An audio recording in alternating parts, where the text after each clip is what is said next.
Salut à tous, salut la guilde, j'espère que vous lootez bien. En tout cas, aujourd'hui, on va avoir énormément de news hyper intéressantes sur la saison 4 de Diablo 4. Et le moins qu'on puisse dire, c'est qu'il y a énormément de bonnes nouvelles. On va voir ensemble les changements dans leur globalité. Il y a également un patch note assez volumineux que je vais sûrement commenter en vidéo, mais ça sera dans une vidéo séparée pour pas que celle-ci fasse 2 heures. Et en plus de ça, apparemment, Zir est complètement broken pour farmer des Uber uniques. On va regarder ça dans cette vidéo. Et vous êtes encore très nombreux à regarder régulièrement en vidéo, mais sans être abonné. Donc pour soutenir la chaîne, n'oubliez pas d'exploser ce bouton rouge, d'activer la cloche. Sur ce, c'est parti. Alors, on commence très rapidement avec la méta Zir, puisque c'est Rob qui avait fait une vidéo hyper intéressante. Vous avez le lien dans l'article vers sa vidéo, où il avait tué environ 200 fois Zir, et ils ont eu 24 objets uniques qui nous donnent un taux de drop rate environ à 10%, ce qui est assez monstrueux. Et effectivement, sur mon Discord, depuis qu'on a eu cette information, on en a beaucoup qui ont fait des retours, qui m'envoient des MP, parce que j'ai fait une petite annonce pour avoir des informations pour ceux qui le farment en ce moment, et beaucoup m'ont confirmé qu'effectivement, ils ont eu leur Uber unique, ils ont eu les objets qu'il cherchait depuis un petit moment et que ça a l'air de effectivement beaucoup plus dropper. Ça s'explique parce que a priori Zir drop beaucoup plus d'objets que les autres Uber boss et donc du coup il laisse plus de place aux Uber uniques. En tout cas ça a l'air d'être l'explication qu'on a trouvé pour le moment. C'est un boss qui est particulièrement intéressant pour les barbares, par exemple avec la rage d'Arrogat qu'on va utiliser sur le build rupture, donc comme ça vous pourrez choper des gretteurs à fixe. Pareil, la côte rasoir elle drop également à ce niveau là.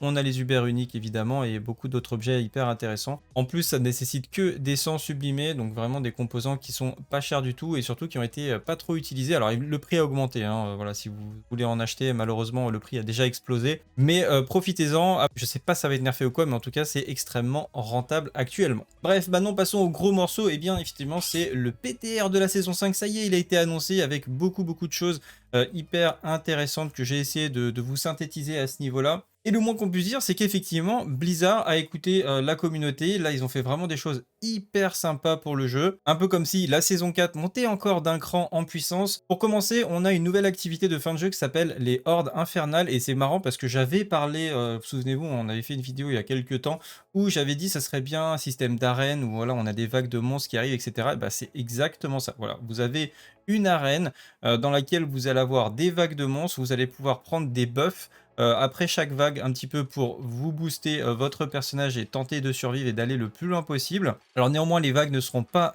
infinies et si vous terminez en fait toutes les vagues, vous allez avoir des coffres un petit peu comme les coffres de Helltide, mais vous allez devoir choisir parce que vous voyez par exemple dans la screenshot, on voit peut-être pas forcément, mais là il a 33 cendres en fait. Il a fini ses 5 vagues et à la fin il y a des boss et puis après les boss il peut choisir entre plusieurs coffres, donc vous pourrez pas tous les ouvrir, il va falloir faire un choix, mais c'est plutôt intéressant parce qu'en fonction de vos besoins, vous avez besoin d'équipement, bah, vous allez plutôt aller chercher de l'équipement, des matériaux, des plantes, etc. Vous pouvez ouvrir également. Si vous voulez vraiment de l'or, et bah, peut-être ça vous donner 30-40 millions d'or. Et vous avez aussi un coffre de grands équipements et cette récompense-là donne un affixe boosté assuré. Donc ça, on en avait parlé aussi, de pouvoir être récompensé. Moi, je pense que ça serait bien que voilà, il y ait des caps ou que certaines activités de fin de jeu d'un certain niveau aient ce genre de mécanique. Mais en tout cas, c'est très bien qu'ils commencent à intégrer ce genre de principe. En gros, la mécanique, il faudra trouver des boussoles qui vous permettront d'ouvrir comme ça les portes des enfers et qui vous permettront de faire cette nouvelle activité. Évidemment, qui dit nouvelle saison, dit nouvelles armes, dit nouveaux objets. Donc on aura plein de nouveaux objets légendaires, uniques, des aspects, etc. Ils ont parlé de 50 aspects, objets uniques, etc. au total. Donc on va pas forcément les détailler. Il y a quelques extraits, quelques informations qui sont déjà disponibles. Je vous les traiterai sûrement dans une autre vidéo. Ce qui devrait donner évidemment de nouvelles perspectives de build. Autre changement très important également sur la trempe qui va faire plaisir à beaucoup de monde, c'est que vous allez avoir plus de trempes sur les objets qui ont des gretteurs affixes, hein. Donc c'est-à-dire que de base, actuellement, on a 7 trempes possibles, hein, donc 2 de base plus 5 relances. Et puis après, bah, si votre objet, vous n'avez pas les bonnes trempes, et bah tant pis, c'est poubelle pour votre build. Mais vous allez avoir un bonus d'un tempering supplémentaire par gretteur affixe. Donc par exemple, au maximum, vous pouvez avoir jusqu'à 10 tentatives de trempe, donc ça fera 3 trempes de plus. C'est déjà pas mal, je pense qu'il pourrait faire d'autres améliorations au niveau du système de trempe, mais c'est plutôt un pas dans la bonne direction. Et apparemment, il pourrait aussi appliquer ça de manière rétroactive, donc gardez bien vos triple GA Ultra Bis dans votre coffre au cas où, on sait jamais, peut-être que vous verrez 3 trempes supplémentaires de disponibles sur ces objets-là, ça peut valoir le coup de les mettre dans votre coffre. On a aussi une grosse mise à jour de qualité de vie sur les boss de fin de jeu et ça fait vraiment très plaisir. Je les avais mis dans mes gros points négatifs. Souvenez-vous où je disais qu'un des trucs qui m'énervait le plus, c'est de voir réinitialiser le donjon, sortir, etc. Et d'ailleurs, j'avais trouvé un visuel qui représentait ça sur Reddit. Attendez, je vous retrouve ça. Voilà, en fait, il y a un mec qui s'est amusé sur ses runs à compter le temps qu'on passait, en fait, enfin, qu'est-ce qu'on faisait quand on allait farmer des boss ou des uber boss d'invocation. Eh bien, il avait réparti comme ça le temps. On a en vert le trajet pour aller au donjon. En bleu, on a le trajet pour aller au boss. En vert, on a le temps pour retourner au portal. En bleu, on a la réinitialisation du donjon. En violet, on a le temps pour tuer le boss. Donc vraiment là, on joue. On a en rouge sortir avec l'écran de chargement, donc sortir, rentrer, enfin on a sortir avec l'écran de chargement, en jaune on a rentrer avec l'écran de chargement, et en orange on a le check de l'équipement, donc qu'est-ce qu'on a droppé, etc. Donc en fait la partie violette, c'était la partie de temps de jeu en fait, voilà, temps de jeu, et ça c'est le tri.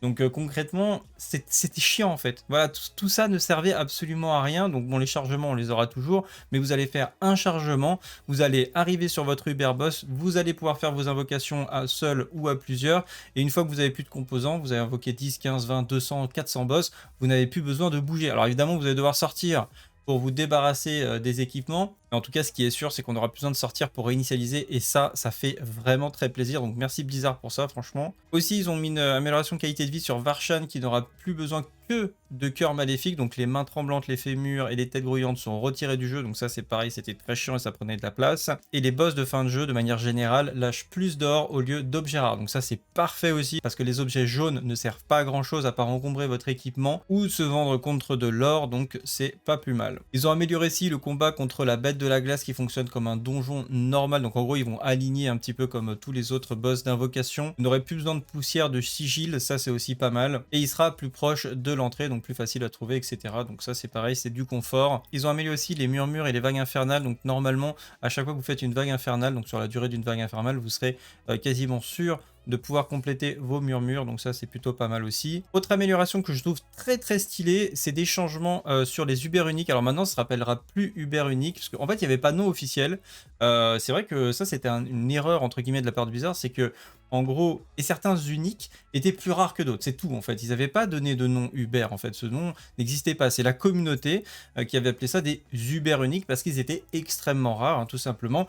Et donc Blizzard a maintenant décidé d'enfin leur donner leur vraie identité, et c'est des uniques mythiques qui auront une couleur comme ça épique violette. Donc je trouve ça vraiment très stylé, et en plus ils auront leur propre couleur et son et animation quand ils tomberont au niveau du sol, donc comme ça vraiment ça vous pètera aux yeux, vous pourrez pas le manquer, et même si vous connaissez pas tous les Uber uniques, vous saurez que ça c'est vraiment un truc très rare. De plus, vous pourrez maintenant dropper des uniques mythiques via les caches de murmures, le marchand de curiosité et les cadeaux torturés des marées infernales. Donc ça c'est très bien aussi, ça donnera plus d'opportunités de tomber donc des Uber uniques, mais également de les convertir si on n'en a pas besoin en étincelles sublimées pour en crafter. Et de manière générale, le drop rate des mythiques uniques a été augmenté de partout en fait, dans le world, pour faire simple.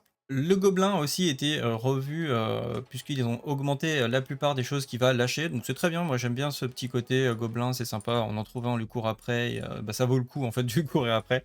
Donc il va looter beaucoup plus d'objets de manière générale, beaucoup plus d'objets légendaires, etc. Beaucoup plus d'or également, des élixirs, des âmes oubliées, des prismes éparpillés pour mettre des chasses dans les objets. Donc c'est très bien, on va avoir vraiment envie de ne pas lâcher le gobelin, et dès que vous voyez des pièces d'or comme ça qui traînent par terre, il va falloir foncer et aller le dégommer avant qu'il se téléporte.